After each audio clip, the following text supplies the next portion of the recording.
আমার বাবা আমার স্বামী হতে চান।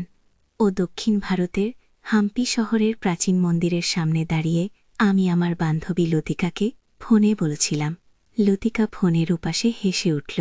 ভেবেছিল আমি মজা করছি, কিন্তু আমার কাপা গলা শুনে বুঝল আমি একদম সিরিয়াস। সাবিত্রী, তুমি কি পাগল হয়ে গেছ? বাবা মেয়ে বিয়ে করতে পারে না? লতিকা চিৎকার করে উঠল। আমি হাম্পির প্রাচীন ভিটাপলা মন্দিরের দিকে তাকিয়েছিলাম। কর্ণাটকলি বেলারি জেলার এই ঐতিহাসিক স্থান এখন আমার জীবনের সবচেয়ে ভয়ঙ্কর স্মৃতি হয়ে থাকবে। এই মন্দিরের সামনে আমার বাবা আনন্দ আমাকে বিয়ের প্রস্তাব দিয়েছিলেন গতকাল। লতিকা, আমি সত্যি বলছি, বাবা আমাকে বলেছেন তিনি আমাকে বিয়ে করবেন। তিনি বলছেন আমরা দুজন একসাথে কেরালা চলে যাব, সেখানে কেউ আমাদের চিনবে না। আমরা সেখানে স্বামী স্ত্রী হিসেবে থাকব। সাবিত্রী, এটা অন্যায়, এটা পাপ। লতিকা বলল। আমার চোখ দিয়ে টপ টপ করে জল পড়ছিল। হাম্পির এই প্রাচীন মন্দিরের সামনে দাঁড়িয়ে আমি ভাবছিলাম আমার জীবন কেমন করে এতটা বিপর্যস্ত হয়ে গেল। আমি কি করব? বাবা আমাকে বলেছেন যে আমি যদি তার কথা না শুনি তাহলে তিনি আমার মায়ের ছবি নিয়ে সবার কাছে একটা ভয়ঙ্কর সত্য প্রকাশ করে দিবেন। আমি কাঁদতে কাঁদতে বললাম, কি সত্য? লতিকা জিজ্ঞেস করল। আমি জানি না, কিন্তু বাবা বললেন এমন কিছু যা আমাদের পুরো পরিবারকে ধ্বংস করে দিবে। আমি বুঝতে পারছি না কি করব। সাবিত্রী, তুমি পুলিশে যাও। লতিকা বলল। আমি কিভাবে যাব? এটা আমার বাবা, আর আমার মায়ের কথা কি? এতদিন পর এসে তিনি আমাকে এরকম করছেন কেন? এই সময় আমার পিছনে একটা ছায়া পড়ল। আমি চমকে উঠে পিছনে তাকালাম। বাবা আমার দিকে এগিয়ে আসছিলেন। আমার হাত থেকে ফোনটা পড়ে গেল। সাবিত্রী, তুমি কার সাথে কথা বলছিলে? বাবা আমাকে জিজ্ঞেস করলেন। আমি থতমত খেয়ে গেলাম। কি? কেউ না বাবা, গিয়ে মিথ্যা কথা। বাবা চিৎকার করে উঠলেন। আমি শুনেছি। তুমি কি বলছিলে? তুমি আমার বিরুদ্ধে ষড়যন্ত্র করছো? আমি পিছনে হটতে লাগলাম। না বাবা, আমি চুপ করো। তিনি আমার দিকে এগিয়ে আসতে লাগলেন। তার চোখ লাল হয়ে গিয়েছিল। তুমি আমার সাথে আসছো এখনই? আমি দৌড়াতে শুরু করলাম। আমি জানতাম না কোথায় যাচ্ছি, শুধু চারপাশের পর্যটকদের ভিড়ের মধ্যে মিশে যাওয়ার চেষ্টা করছিলাম। হাম্পির প্রাচীন খণ্ডহর আমার চারপাশে ঘিরে ছিল। সেখানে কোনো নির্দিষ্ট রাস্তা ছিল না, শুধু টুকরো টুকরো পাথর আর ভাঙা মন্দির। পিছনে তাকিয়ে দেখলাম বাবা আমার পিছু নিয়েছেন। আমি আরো জোরে দৌড়াতে লাগলাম। হঠাৎ আমার পায়ে একটা পাথরে আটকে গেল। আমি পড়ে গেলাম। উঠে দাঁড়াতে গিয়ে দেখলাম আমার হাঁটুতে রক্ত বের হচ্ছে। সাবিত্রী, বাবা চিৎকার করে ডাকলেন। আমি আবার দৌড়াতে লাগলাম। আমি একটা ধ্বংসপ্রাপ্ত মন্দিরের ভিতরে ঢুকে পড়লাম। সেখানে কেউ ছিল না। আমি একটা অন্ধকার কোণে লুকিয়ে পড়লাম। কিছুক্ষণ পর আমি বাবার পায়ের শব্দ শুনতে পেলাম। তিনি মন্দিরের ভিতরে ঢুকলেন। সাবিত্রী, তুমি কোথায়? তিনি ডাকলেন। আমি জানি তুমি এখানে আছো গো। আমি নিঃশ্বাস বন্ধ করে রাখলাম। তুমি কেন বুঝতে পারছো না? তিনি বললেন, এটা আমাদের দুজনের জন্যই ভালো হবে। আমি জানি তুমি আমাকে ভালোবাসো। উপর থাকলাম। তোমার মা যদি জানত। উ তিনি আমার কাছাকাছি এসে থামলেন। সাবিত্রী, আমি জানি তুমি এখানে আছো গো। হঠাৎ আমি একটা আওয়াজ শুনলাম, কেউ একজন মন্দিরে ঢুকছে। কি হচ্ছে এখানে? একজন পুরুষ জিজ্ঞেস করল। আপনি কি ঠিক আছেন? আমি উকি মেরে দেখলাম একজন লোক বাবার দিকে এগিয়ে আসছে। লোকটি ছিল প্রায় 30 বছর বয়সী, লম্বা আর কালো চশমা পরা। হ্যাঁ, আমি ঠিক আছি, বাবা বললেন। আমি শুধু আমার মেয়েকে খুঁজছি গো। আপনার মেয়ে? লোকটি জিজ্ঞেস করল। হ্যাঁ, সে ভয় পেয়ে এখানে লুকিয়েছে কি? আমার হার্টবিট বেড়ে গেল। আমি জানতাম না কি করব। যদি লোকটি চলে যায়, বাবা আমাকে ধরে ফেলবেন। আপনার মেয়ের নাম কি? লোকটি জিজ্ঞেস করল। সাবিত্রী, বাবা উত্তর দিলেন। লোকটি একটু থামল। আপনার নাম? আনন্দ। আনন্দ শর্মা গো। লোকটি আমার বাবার দিকে তাকিয়ে রইল। আপনি কি এখানে ঘুরতে এসেছেন? হ্যাঁ, আমরা কলকাতা থেকে এসেছি, বাবা বললেন। আপনি একা এসেছেন? না, আমার মেয়ে আমার সাথে আছে। আমি তাকে খুঁজছি গো। লোকটি চারপাশে তাকালো। এখানে কেউ নেই, হয়তো সে বাইরে গেছে গো। আমি এই সুযোগ নিয়ে আস্তে আস্তে মন্দিরের পিছনের দিকে সরে যেতে লাগলাম। সেখানে একটা ভাঙা দেয়াল ছিল।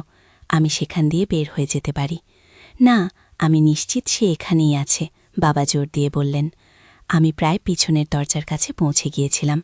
হঠাৎ আমার পা থেকে একটা পাথর সরে গেল। এটা একটা শব্দ করল। বাবা এবং লোকটি দুজনেই সেই দিকে তাকালো। ওখানে কে? লোকটি জিজ্ঞেস করল।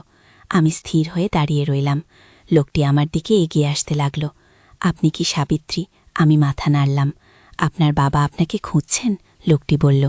আমি তার সাথে যেতে চাই না। আমি ফিসফিস করে বললাম, কেন? লোকটি জিজ্ঞেস করল। আমি উত্তর দিতে পারলাম না। সাবিত্রী, চলো বাড়ি যাই। বাবা আমার দিকে এগিয়ে আসতে লাগলেন। আমি পিছনে হটতে লাগলাম। না বাবা, আমি যাব না। আগে কি হয়েছে? লোকটি জিজ্ঞেস করল। কিছু না, বাবা উত্তর দিলেন। একটা ছোট পারিবারিক ঝগড়া, আমরা ঠিক করে নেব গো। আমি যাব না, আমি আবার বললাম। বাবা আমাকে কি? আমি থেমে গেলাম। কি? লোকটি জিজ্ঞেস করল। বাবা আমার দিকে তাকালেন। তার চোখে আমি হুমকি দেখতে পেলাম। আমাকে বিয়ে করতে চান? আমি শেষ করলাম। কি? লোকটি বিশ্বাস করতে পারল না। সে মিথ্যা বলছে। বাবা তাড়াতাড়ি বললেন, সে মানসিকভাবে অসুস্থ। বাবা আমাকে বলেছেন আমরা একসাথে কেরালায় চলে যাব, সেখানে আমরা স্বামী স্ত্রী হিসেবে থাকব। আমি বললাম, এটা বাজে কথা। বাবা চিৎকার করে উঠলেন। লোকটি আমার দিকে তাকালো, তারপর বাবার দিকে। আমি মনে করি আমাদের একটু কথা বলা দরকার। সে বাবাকে বলল, আমার মেয়ের সাথে আমার কথা বলার দরকার আছে। বাবা জোর দিয়ে বললেন, আপনি এখানে দাঁড়ান। লোকটি বাবাকে বলল, আমি আপনার মেয়ের সাথে কথা বলি। উভা প্রতিবাদ করতে যাচ্ছিলেন, কিন্তু লোকটি তার পকেট থেকে কিছু একটা বের করল। আমি পুলিশ। সে বলল, অনুগ্রহ করে সহযোগিতা করুন। বাবা চুপ করে গেলেন। লোকটি আমার কাছে এসে ফিসফিস করে বলল, আপনি কি নিরাপদ বোধ করছেন? আমি মাথা নাড়লাম। নাকি? আপনি কি সত্যি বলছেন? আপনার বাবা কি আপনাকে বিয়ে করতে চান? আমি আবার মাথা নাড়লাম। হ্যাঁ, তিনি আমাকে হুমকি দিয়েছেন যে আমি যদি রাজি না হই তিনি আমার মায়ের সম্পর্কে কিছু একটা প্রকাশ করে দিবেন গো। লোকটি ভ্রু কুঁচকাল। বুঝেছি, আপনি আমার সাথে আসুন গো। আমি কোথায় যাব? আমি জিজ্ঞেস করলাম। পুলিশ স্টেশনে। সে উত্তর দিল, আমার নাম রাহুল, আমি আপনাকে সাহায্য করব। আমি রাহুলের সাথে গেলাম। বাবা আমাদের পিছনে পিছনে আসতে লাগলেন। পুলিশ স্টেশনে রাহুল আমাকে একটা ঘরে নিয়ে গেল। সেখানে একজন মহিলা অফিসার ছিলেন। এই হলো সাবিত্রী। রাহুল আমাকে পরিচয় করিয়ে দিল। তার বাবা তাকে বিয়ে করতে চান। ও মহিলা অফিসার আমার দিকে তাকালেন। বসো সাবিত্রী, তুমি আমাকে সব বলো। আমি সব বললাম। কিভাবে আমার বাবা বছরের পর বছর আমাদের ছেড়ে চলে গিয়েছিলেন, কিভাবে তিনি হঠাৎ করে ফিরে এসেছিলেন এবং আমাকে এই ভ্রমণে নিয়ে এসেছিলেন, আর কিভাবে গতকাল রাতে তিনি আমাকে বিয়ের প্রস্তাব দিয়েছিলেন। আমি বিশ্বাস করতে পারিনি। আমি বললাম। তিনি বললেন তিনি আমাকে ভালোবাসেন। সে ভালোবাসা বাবা মেয়ের মতো নয়। তিনি বললেন আমি তার আসল মেয়ে নই। কি? মহিলা অফিসার জিজ্ঞেস করলেন। তিনি বললেন আমার মা আমাকে গোপনে অন্য কারো সাথে সম্পর্ক করে জন্ম দিয়েছিলেন। তিনি বললেন তিনি সেটা জানতেন, কিন্তু আমাকে নিজের মেয়ে হিসেবেই বট করেছিলেন। এখন তিনি আমাকে বিয়ে করতে চান, কারণ তিনি বলছেন আমরা রক্তের সম্পর্কে আবদ্ধ নই। মহিলা অফিসার এবং রাহুল একে অপরের দিকে তাকালেন। তোমার মা কোথায়? মহিলা অফিসার জিজ্ঞেস করলেন।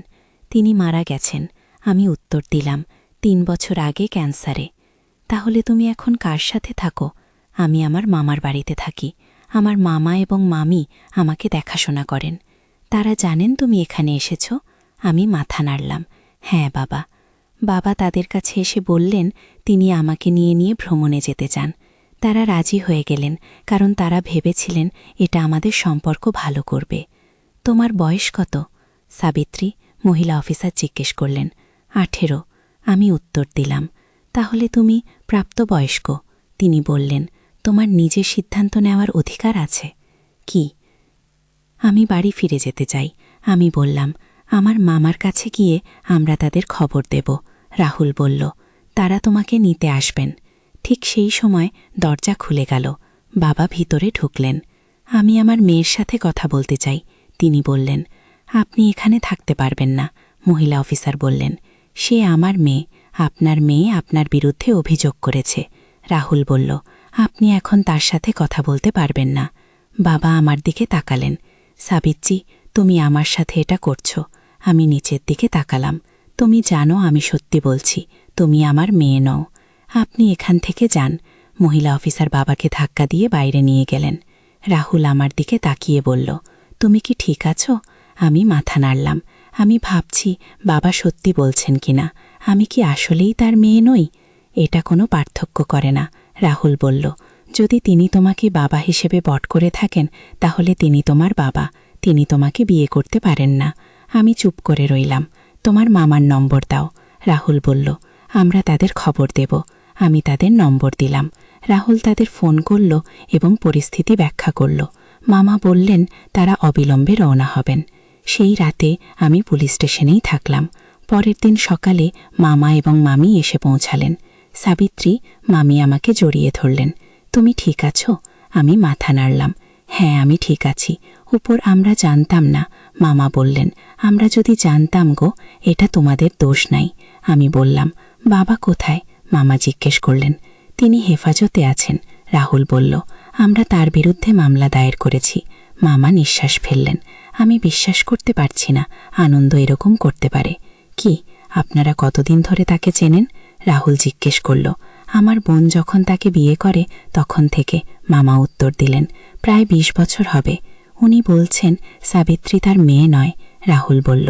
মামা এবং মামি একে অপরের দিকে তাকালেন। এটা সত্যি? আমি জানতে চাইলাম। মামি আমার হাত ধরলেন। আমরা জানি না সাবিত্রী, তোমার মা কখনো এরকম কিছু বলেনি। কি, আমরা কি করব? আমি জিজ্ঞেস করলাম। আমরা বাড়ি যাব। মামা বললেন, এই বিশ্বাসটা নিয়ে আমরা আর চিন্তা করব না। আগে রাহুল আমাদের বিদায় জানালো। যদি তোমাদের আর কিছু প্রয়োজন হয় আমাকে জানাবে। সে আমাকে একটা কার্ড দিল। আমরা বাড়ি ফিরে গেলাম। কিন্তু আমি ভুলতে পারছিলাম না বাবা কি বলেছিলেন। আমি কি সত্যি তার মেয়ে নই? কয়েক মাস পরে আমি কলেজে ভর্তি হলাম। আমি নতুন জীবন শুরু করার চেষ্টা করছিলাম, কিন্তু আমার মনে সবসময় একটা প্রশ্ন ঘুরপাক খেত। আমি কে? একদিন আমি মামার সাথে কথা বলতে গেলাম। তিনি তখন তার স্টাডি রুমে বসে কিছু পুরনো কাগজপত্র দেখছিলেন। মামা, আমি ডাকলাম।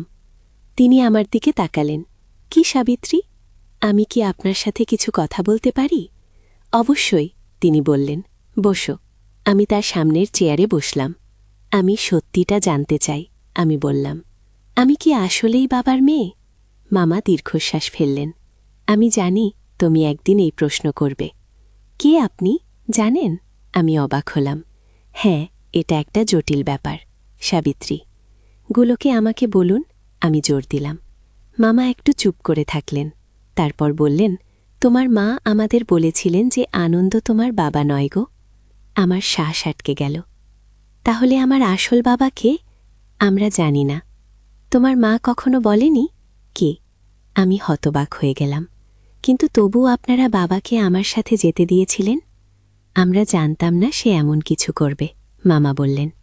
আমরা ভেবেছিলাম সে সত্যিই তোমার সাথে সম্পর্ক ভালো করতে চায় গো। আমি চুপ করে রইলাম। আমার মাথা ঘুরছিল। আমি দুঃখিত সাবিত্রী, মামা বললেন।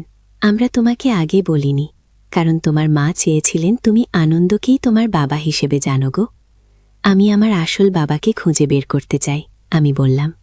মামার চোখ বড় হয়ে গেল। তুমি কি নিশ্চিত? এটা বেশ কঠিন হতে পারে কি? আমি নিশ্চিত, আমি দ্বিধাভাবে বললাম। পরের কয়েকদিন আমি ভাবতে থাকলাম কিভাবে আমার আসল বাবাকে খুঁজব। আমার কাছে কোনো সূত্র ছিল না।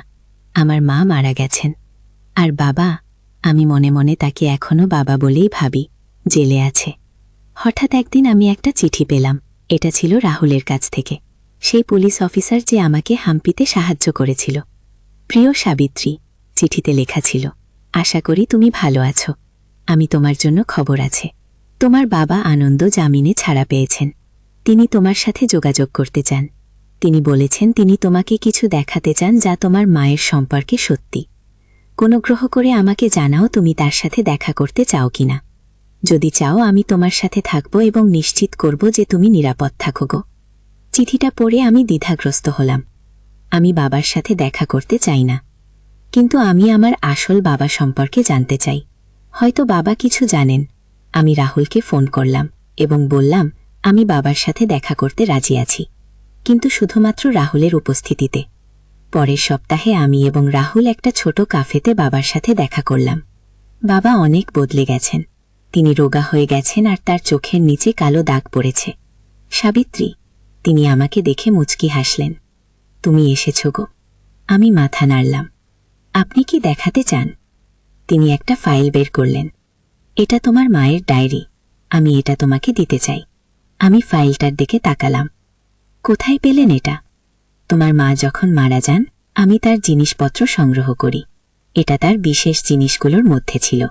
আমি ফাইলটা নিলাম। ধন্যবাদ গো।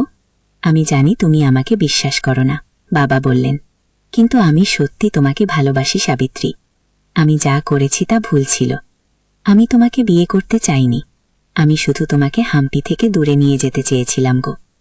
কেন? আমি জিজ্ঞেস করলাম। কারণ তোমার আসল বাবা সেখানে আছেন, তিনি বললেন। আমি হতবাক হয়ে গেলাম। কি?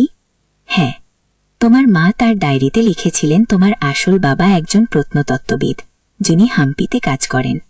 তার নাম অরুণ কাশ্যপ গো।